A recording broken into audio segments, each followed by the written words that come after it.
નમસ્તે વિદ્યાર્થી મિત્રો, ધોરણ 12 કોમર્સમાં વિષય એકાઉન્ટમાં નવું ચેપ્ટર આજે જોવાનું છે. ભાગ 1નું ચેપ્ટર 7 છે ભાગીદારી પેઢીનું વિસર્જન. અગાઉ આપણે છઠ્ઠું ચેપ્ટર જોઈ ગયા, ભાગીદારની નિવૃત્તિ કે મૃત્યુ છે. દાખલા નંબર 15 સુધી આપણે એમાં મોટા દાખલા 8 માર્ક્સના પૂછાતા હોય છે અને એક વિકલ્પ આવતો હોય છે.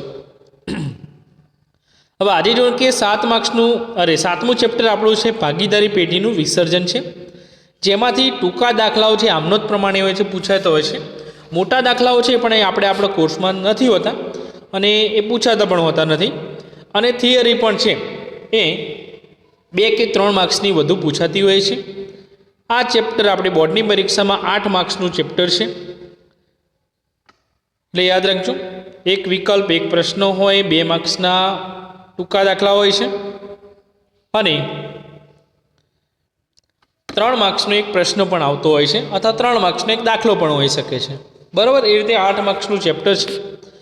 તો અહીંયા શરૂઆતમાં તમને જે આપેલું છે પ્રસ્તાવના વિસર્જનનો અર્થ, પેઢી અને ભાગીદારીનું વિસર્જન છે, ભાગીદારી પેઢીનું વિસર્જન અને વિસર્જનની હિસાબી અસરો અને સ્વાધ્યાય છે. તો 5 મુદ્દાઓ છે, પણ ખાલી એટલું જ કે જે મોટા દાખલાઓ આવે છે એ મોટા દાખલા આપણને ઉદાહરણમાં આપેલા છે, એ આપણે બોર્ડની પરીક્ષામાં પૂછાતા પણ હોતા નથી, અને 30% આપણો જે કોર્સ કપાતમાં છે એમાંથી એ મોટા દાખલાઓ છે નીકળી ગયા છે, એટલે આપણે એ તૈયાર કરવાની જરૂર પડશે નહીં. બરાબર છે, ખૂબ જ સરળ ચેપ્ટર છે. થિયરી યાદ રાખવાની છે, 3 માર્ક્સની 2 માર્ક્સની પૂછાતી હોય, અને જે અલગ અલગ આમનોદો છે એ આમનોદ પ્રમાણે આપણે દાખલાઓ છે, ગણતરી 3 માર્ક્સમાં છે એ પૂછાતા હોય છે, તો એ દાખલાઓ જોવાના છે આમનોદ પ્રમાણેના.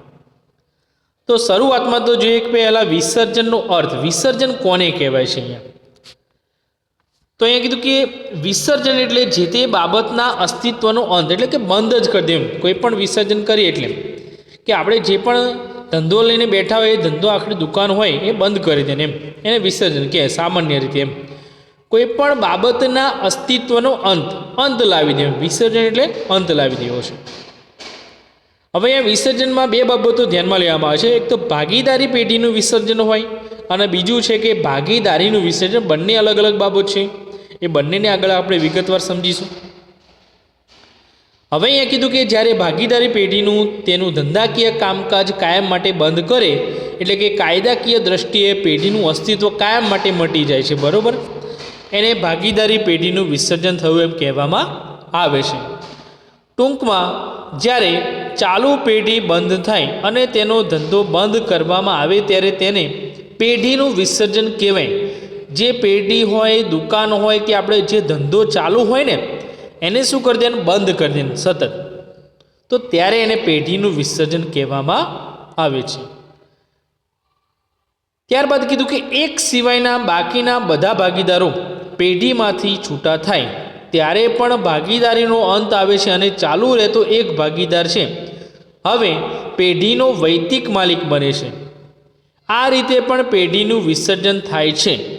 ક્યારેક એવું હોય કે 3 ભાગીદારો છે, બરાબર છે, હવે 3 ભાગીદારોમાંથી 2 ભાગીદારો નીકળી ગયા અંગત કારણોસર છે. હવે એક જ ભાગીદાર રહે છે, એક જ વ્યક્તિ કહેવાય ને, એક ભાગીદાર એટલે એક વ્યક્તિ છે, ત્યારે એને ભાગીદારી પેઢી ના કહેવાય, પણ એમાં એ શું ગણાય, પછી વૈતિક માલિકી ગણાય છે. એટલે એમાં પણ એવું થાય કે 2 ભાગીદારો નીકળી ગયા અને એક જ ભાગીદાર વધે છે, તો ત્યારે એવા સંજોગોમાં પણ ભાગીદારી પેઢીનું વિસર્જન થયું એમ કહેવામાં આવે છે. કેટલીક વાર પેઢીનો ચાલુ ધંધો કોઈ જોઈન્ટ સ્ટોક કંપનીને વેચી દેવામાં આવે ત્યારે પણ ભાગીદારી પેઢીનું વિસર્જન થયું એમ એને કહેવામાં આવે છે. ઘણી વાર પોતાનો આપણો ધંધો હોય કે પેઢી હોય છે, આપણે કોઈ મોટી કંપની હોય એને વેચી દઈએ છીએ, આખો પોતાનો હિસ્સો છે, પોતાની આખી ભાગીદારી પેઢી હોય, તો એને પણ ભાગીદારી પેઢીનું વિસર્જન કહેવામાં આવે છે. હવે અહીંયા જે 2 મુદ્દા આપે એને જોઈ લઈએ આપણે, કે પેઢીનું વિસર્જન અને ભાગીદારીનું વિસર્જન જે ઉપર આપણે જોઈ ગયા એ જ બાબત અહીંયા આપેલી છે. તો પહેલું જોઈએ કે પેઢીનું વિસર્જન, ડિસોલ્યુશન ઓફ ફર્મ.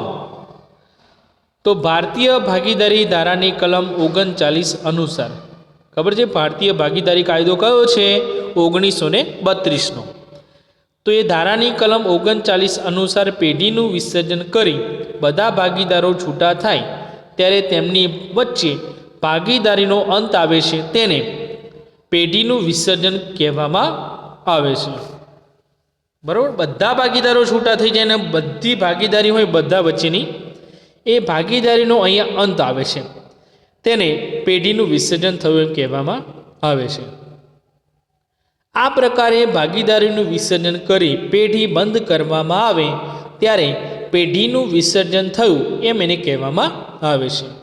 બરાબર, પેઢી આખી બંધ કરી દેવાની એટલે અને ભાગીદારી હોય એ ભાગીદારો વચ્ચે જે કરાર થયો બધાનો અંત આવે છે એને પેઢીનું વિસર્જન કહેવાય છે. આવા સંજોગોમાં પેઢીનો ધંધો બંધ થાય છે. પરિણામે તેની મિલકતો વેચી દઈ તેની ઉપજમાંથી સૌથી પહેલાં જે દેવું હોય પેઢીનું એ ચૂકવાય છે અને જો વધતી રકમ હોય દેવું ચૂકવ્યા પછી રકમ વધે તો ભાગીદારોની મૂડી તેમના કરાર પ્રમાણે એમને પરત આપવામાં આવતી હોય છે. છેલ્લે ટૂંકી વ્યાખ્યા છે એ પણ યાદ રાખજો. જ્યારે પેઢીનો સમગ્ર ધંધો વેચી દેવામાં આવે તેને ભાગીદારી પેઢીનું વિસર્જન થયું એમ કહેવામાં આવે છે. બરાબર, શું કીધું છે? જ્યારે પેઢીનો સમગ્ર ધંધો વેચી દેવામાં આવે છે તો એને પણ ભાગીદારી પેઢીનું વિસર્જન કહેવામાં આવે છે. બરાબર, તો પહેલો મુદ્દો જોઈએ કે આ પેઢીનું વિસર્જન કોને કહેવાય છે. ત્યાર પછી હવે બી કરીને છે બીજો મુદ્દો છે ભાગીદારીનું વિસર્જન કોને કહેવાય છે. પાર્ટનરશિપ, ડિસોલ્યુશન ઓફ પાર્ટનરશિપ એને કહેવાય. તો જ્યારે કોઈ એક ભાગીદારની નિવૃત્તિ થાય, મૃત્યુ પામે છે કોઈ ભાગીદાર, નાદારી થાય અથવા નાદાર જાહેર થાય કે અન્ય પોતાના અંગત કારણોસર ધંધો બંધ ન કરવામાં આવે, બંધ નથી થતો પણ અહીંયા ભાગીદાર કોઈ એક ભાગીદાર નિવૃત્ત થાય, મૃત્યુ પામે, નાદાર થાય છે તો બાકીના ભાગીદારો ધંધો ચાલુ રાખે ત્યારે જૂની ભાગીદારીનું વિસર્જન કહેવામાં આવે છે. બરાબર, જૂની 3 હતા એમાંથી એક જ નીકળી ગયો એટલે 2 તો છે જ હજી. એ એક ભાગીદાર નીકળી ગયો, છૂટો થયો છે, અંગત કારણોસર હોય, નિવૃત્ત થાય છે, મૃત્યુ પામે કે નાદાર થાય પણ પેઢી તો ચાલુ જ રહેશે એટલે આને શું કહેવાય? ભાગીદારીનું વિસર્જન કહેવાય. ભાગીદારી પેઢીનું વિસર્જન થયું નથી. 3માંથી એક જ નીકળે છે એટલે ભાગીદારીનું વિસર્જન થયું છે, બાકીના 2 તો ચાલુ જ છે ભાગીદારો એટલે અહીંયા એને ભાગીદારીનું વિસર્જન કહેવાય છે.